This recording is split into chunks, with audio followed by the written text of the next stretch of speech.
அனைவருக்கும் வணக்கம். நான் சோதரர் தமிழரசன் பேசுகிறேன். இந்த சேனல் ஃபஸ்ட் டைம் பார்க்குறவங்களா இருந்தீங்கன்னா சப்ஸ்கிரைப் பண்ணிக்கோங்க.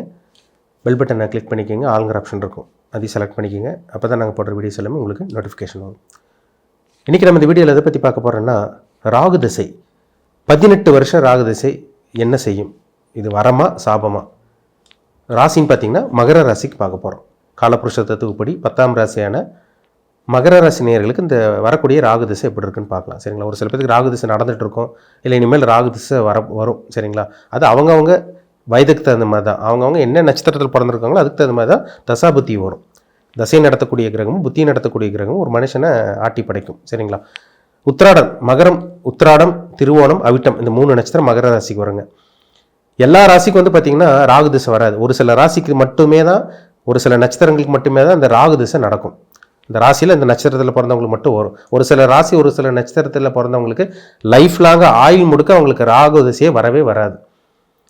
ராகு திசை பார்த்திங்கன்னா ஒரு ராகு திசை ஒருத்தருக்கு வந்துருச்சுனால ஒரு பிரம்மாண்டத்துக்கு உண்டான கிரகம் ராகு தான். ஒன்றா பெரிய அளவுக்கு அவங்கள தூக்கி விட்டுரும் ராகு, இல்லை பெரிய அளவுக்கு இழப்பையும் கொடுத்துரும் அந்த ராகு தான். என்ன காரணம்னா, அவர் ஒரு இருள் கிரகம், பிரம்மாண்டத்துக்கு உண்டான கிரகம், ஆசை தூண்ட வைக்கிற கிரகம், சர்ப்ப கிரகம், ஒரு ஆழமான இருட்டு ராகு. அந்த இருள் கிரகத்துக்கூட ஒரு சுபகிரகத்தோட சம்மந்தப்பட்டு நல்ல இடத்துல ராகு இருந்தால் மிகப்பெரிய செல்வந்தராக ஆகிறத கண் கூட பார்க்க முடியுதுங்க. நிறைய ஜாதகத்தில் பெரிய பெரிய பணக்காரங்க விஐபி அவங்க ஜாதகம்லாம் பாருங்கள், ராகு திசையில் தான் பெரிய ஆளாக மாறி இருப்பாங்க. அது வரைக்கும் ஒன்றுமே இருந்திருக்காது அவங்களுக்கு.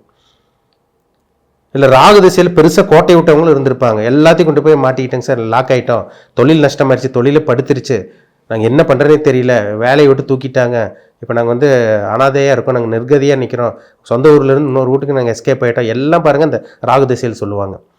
ஒன்று அவங்கள வளர வச்சிரும், இல்லை வீழ வச்சிரும். இது ரெண்டில் ஏதோ ஒன்று பண்ணும் ராகு. என்ன காரணம்னா, அவர் பாவகிரகம். ஒரு பாவகிரகம் நல்லது செய்யணும்னா சுபகிரகத்தோட அமைப்பில் நல்ல ஒரு இடத்துல இருந்தால் தாங்க அது ஒரு விபரீத ராஜயோகத்தை திடீர் அதிர்ஷ்டத்தை கொடுக்க முடியும். ஒரு நெகட்டிவான ஒரு கிரகத்தோடு இருந்துச்சுன்னா கொடுமையான கெடுபலங்கள் மட்டுமே தான் அந்த ராகு திசையில் கொடுக்கும். வேறு ஆப்ஷனே கிடையாது. அதுதான் நடக்கும் அவங்க வாழ்க்கையில். இப்போ உத்திராடம், திருவோணம், அவிட்டம், இந்த 3 நட்சத்திரத்தில் நீங்கள் பிறந்திருப்பீங்க. நீங்கள் பார்த்தீங்கன்னா உங்களுக்கு பிறக்கும்போது பார்த்தீங்கன்னா உத்திராட நட்சத்திரக்காரங்களுக்கு பிறக்கும் போதே சூரிய திசை, 2வது உங்களுக்கு சந்திர திசை 10 வருஷம் நடக்கும், 3வது செவ்வாய் திசை 7 வருஷம் நடக்கும், 4வது உங்களுக்கு ராகு திசை நடக்கும் 18 வருஷம் உத்திராட நட்சத்திரக்காரங்களுக்கு. திருவோண நட்சத்திரக்காரங்களுக்கு பிறக்கும் போதே உங்களுக்கு பார்த்தீங்கன்னா சந்திர திசை, 2வது உங்களுக்கு செவ்வாய் திசை வரும், உங்களுக்கு 7 வருஷம் செவ்வாய் திசை நடக்கும், 3வது உங்களுக்கு ராகு திசை நடக்கும் 18 வருஷம். அவிட்ட நட்சத்திரக்காரங்களுக்கு பிறக்கும் போதே செவ்வாய் திசை, 2வது உங்களுக்கு டக்குன்னு வந்துடும், சீக்கிரம் வந்துடும் உங்களுக்கு, 2வது உங்களுக்கு ராகு திசை வரும் 18 வருஷம் ராகு திசை. மேக்சிமம் பாருங்கள் இந்த ராகு திசையில் பார்த்தீங்கன்னா பிறந்த ஒரு விட்டு மேக்சிமம் பாருங்கள் மகர ராசி, திருவோண நட்சத்திரம், இல்லை உத்திராட நட்சத்திரம், அவிட்ட நட்சத்திரக்காரங்க ஒன்றா பிறந்த ஒரு விட்டு வெளியூரால் வெளிமாநிலத்துக்கு போவாங்க. பிறந்த ஒரு ஊராக இருக்கும், செட்டில் ஆகிறது ஒரு ஊராக இருக்கும், இந்த மாதிரி விஷயங்கள்லாம் நடக்கும். மேக்சிமம் அப்படி தான் இருப்பாங்க அவங்க. உத்திராட நட்சத்திரக்காரங்களுக்கு பார்த்தீங்கன்னா சூரியன், சந்திரன், செவ்வாய், ராகு 4வது திசை வரும். திருவோண நட்சத்திரக்காரங்களுக்கு 3வது ராகு திசை வரும். அவிட்ட நட்சத்திரக்காரங்களுக்கு 2வது ராகு திசை வந்துடும். இது எல்லாத்துக்கும் இந்த நட்சத்திரக்காரங்களுக்கு எல்லாத்துக்கும் ராகு நல்லது பண்ணுமான்னா கிடையாதுங்க, அப்படி கிடையாது.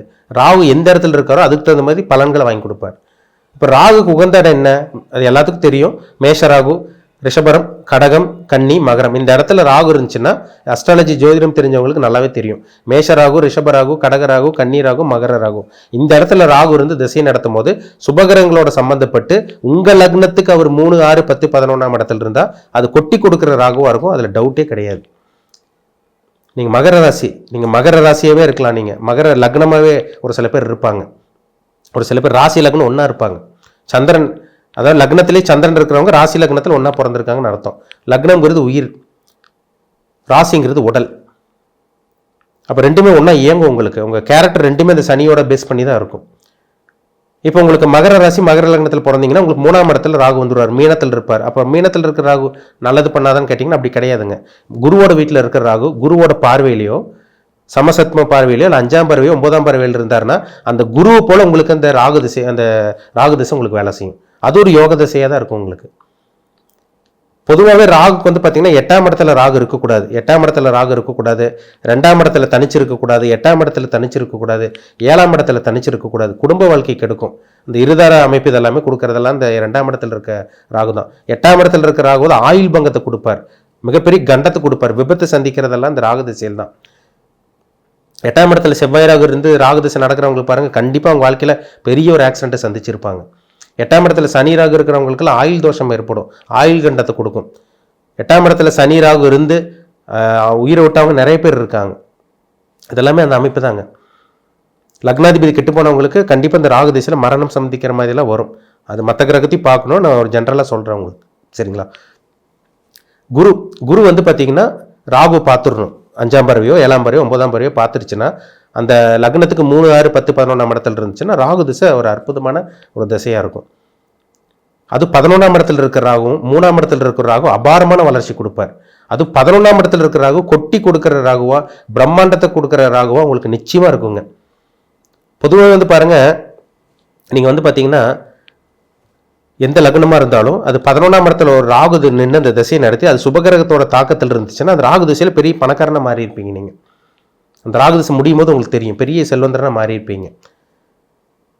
ராகு எந்த இடத்துல இருக்கக்கூடாதுன்னா, நான் சொன்ன மாதிரி ராசிக்கு வந்து பார்த்தீங்கன்னா 2ஆம் இடம், 7ஆம் இடம், அதே மாதிரி வந்து பார்த்தீங்கன்னா 8ஆம் இடம், இந்த இடத்துலலாம் ராகு சம்மந்தப்படக்கூடாது. ராகு வந்து பார்த்தீங்கன்னா 12ஆம் இடத்துல இருந்தால் கூட உங்களுக்கு அந்த வெளிநாட்டு பிரயாணம் இந்த மாதிரி விஷயங்களை கொடுத்துரும், அது இருக்கிற இடத்த பொறுத்து. இப்போ மிதுன லக்னக்காரங்களுக்கு வந்து பார்த்தீங்கன்னா ராகு 6ஆம் இடத்துல இருந்து தசை நடத்தினு வைங்க, அவர் செவ்வாய் மேலே வேலை செஞ்சிருவார் உங்களுக்கு. அதுக்கு ஒரே விதி வழக்கு என்னென்னா, உங்களுக்கு சுபகிரகத்தோட தாக்கத்தில் இருந்தால் மட்டுமே தான் இந்த ராகு திசையில் தப்பிப்பீங்க. ராகு எந்தெந்த வீட்டில் இருக்கக்கூடாதுன்னு பார்த்தோம்னா, கடகராசியில் ராகு இருக்கக்கூடாது, சிம்ம ராசியில் ராகு இருக்கக்கூடாது, விருச்சிக ராசியில் ராகு இருக்கக்கூடாது, மேஷ ராசியில் கூட ராகு இருக்கலாம், மகரம் கும்ப ராசியில் கூட ராகு இருக்கலாம், தப்பு கிடையாது. கடகராசிலையும் சிம்ம ராசிலையும் விருச்சிக ராசியில் ராகுக்கு வந்து ஒரு பிடிக்காத இடம், ராகுக்கு வந்து ஒரு பிடிக்காத இடமே அந்த இடம் தான். இப்போ சிம்ம ராசியில் ராகு இருந்து ராகு திசை நடந்தால் அப்பாவோட ஆரோக்கியத்தை கெடுக்கும், தந்தை மூலமாக எதுவுமே கிடைக்காது, தந்தை கெடுக்கும் உங்களுக்கு, தந்தையோட ஆரோக்கியம், ஆயுள் இதெல்லாமே கெடுக்கும். கடகராசியில் ராகு இருக்கிறவங்க பாருங்கள், அம்மாவோட ஆரோக்கியத்தை கெடுக்கும், அம்மாவோட சொத்து, சொந்தக்காரங்க, அந்த சொத்து பத்து பிரச்சனை எல்லாமே அந்த ராகு திசையில் தான் நடக்கும்.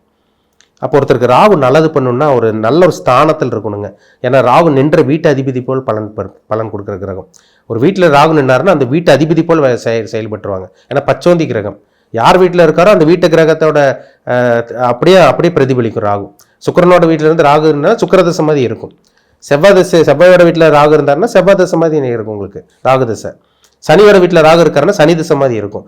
ஆனால் அந்த ராகு வந்து சுபகிரகங்களோட சேர்க்கை, இப்போ குருவோட சேர்க்கை, இப்போ சுக்கிரனோட தொடர்பு, இல்லை வந்து வளர்பிறை சந்திரனோட பார்வை சேர்க்கை இருந்துச்சுன்னா அந்த ராகு திசை ஒரு அட்டகாசமான அருமையான ஒரு யோக திசையாக உங்களுக்கு இருக்கும். அதுவும் 3ஆம் இடத்து ராகும் 11ஆம் இடத்து ராகு அபாரமான வளர்ச்சி கொடுக்கும். 6ஆம் இடத்துல ராகு தனிச்சு இருக்கிறது நல்லது. அது வந்து பார்த்தீங்கன்னா விருச்சகத்தில் இருக்கக்கூடாது, சிம்மம் கடகத்தில் இருக்கக்கூடாது, மற்ற இடத்துல தனிச்சு இருக்கிறது நல்லது. ராகு வந்து இருந்து உங்களுக்கு 6ஆம் இடத்துலேருந்து சுபகிரகத்தோட சேர்க்கை பார்வை இருந்ததுன்னா கண்டிப்பாக அந்த ராகு திசை நல்ல வேலை, நல்ல தொழில், அந்த வேலை மூலமாக நல்ல ஒரு முன்னேற்றம், இதெல்லாமே ஒரு செல்வந்தரான ஒரு பணக்காரனான ஜாதகங்கள்லாம் பாருங்கள், 6ஆம் இடத்துல ராகு இருந்து நிறைய சம்பாதிக்கிறவங்கலாம் பார்த்தீங்கன்னா அந்த ராகு திசையில் சம்பாதிச்சவங்கள தான் இருப்பாங்க. கண்டிப்பாக 10ஆம் இடத்துல ராகு தனிச்சு இருக்கிறது நல்லது கிடையாது. ராகு 10ஆம் இடத்துல தனிச்சு இருந்தாருன்னா தொழிலை கெடுத்துருவார். குருவோட சேர்க்கை பார்வை அந்த மாதிரி சுபகிரகங்களோட தாக்கத்தில் ராகு இருந்தாருன்னா தொழிலை பன்மடங்கு பெருசுப்படுத்துவார். பிரம்மாண்டமான ஒரு வாழ்க்கையை வாழ்றதெல்லாம் பார்த்தீங்கன்னா அந்த ராகு திசையில் தான். திடீர்னு ஜாக்பாட் அடிக்குது, கோடீஸ்வரனா மாறிட்டேன் பாருங்கள், ராகு திசையில் தான் சம்பாதிச்சவங்களாம் இருப்பாங்க. அது கண்டிப்பாக இருக்கும், டெஃபினட்டாக இருக்கும். அப்போ உங்கள் தனிப்பட்ட ஜாதகத்தில் ராகு எங்கே இருக்காரு, உங்களுக்கு சாதகமாக பாதகமாக, உங்களோட வாழ்க்கை எப்படி இருக்கும்? ஏன்னா ராகுங்கிறது முக்கியமான திசைங்க. 18 வருஷம் சாதாரண விஷயம் கிடையாது. 18 வருஷம் ராகு திசையை நடத்துவார். அது ஒரு பெரிய திசை ராகு திசை, சரிங்களா? அது உங்களுக்கு சாதகமாக பாதகமாக, உங்களுக்கு பாசிட்டிவ் நெகட்டிவாக, உங்களுக்கு நல்லது பண்ண போதா கெட்டது பண்ண போதா, உங்கள் வயசு என்ன, இப்போ உங்களுக்கு என்ன தசாபுத்தி போகுது, இல்லை ராகு திசை முடிஞ்சிருச்சா, இல்லை ராகு திசை நடந்துட்டு இருக்கா, இல்லை இனிமேல் தான் வரப்போகுதா, இது உங்கள் பிறப்பு ஜாதகம் தனிப்பட்ட ஜாதகத்தை பார்த்து தெளிவாக தெரிஞ்சுக்குங்க. மீண்டும் அடுத்த பதிவில் சந்திக்கும் வரை உங்களிடமிருந்து விடைபெறுவது உங்கள் ஜோதிடர் தமிழரசன். இந்த சேனல் பிடிச்சிருந்தால் உங்கள் நண்பர் குறைவினருக்கு ஷேர் பண்ணுங்கள், லைக் பண்ணுங்கள், சப்ஸ்கிரைப் பண்ணுங்கள், பெல் பட்டனை கிளிக் பண்ணிக்கோங்க, ஆளுங்கிற ஆப்ஷன் இருக்கும் அதையும் செலக்ட் பண்ணிக்கோங்க. அப்போ தான் நாங்கள் போடுற வீடியோஸ் எல்லாமே உங்களுக்கு நோட்டிஃபிகேஷன் வரும். நன்றி, வணக்கம்.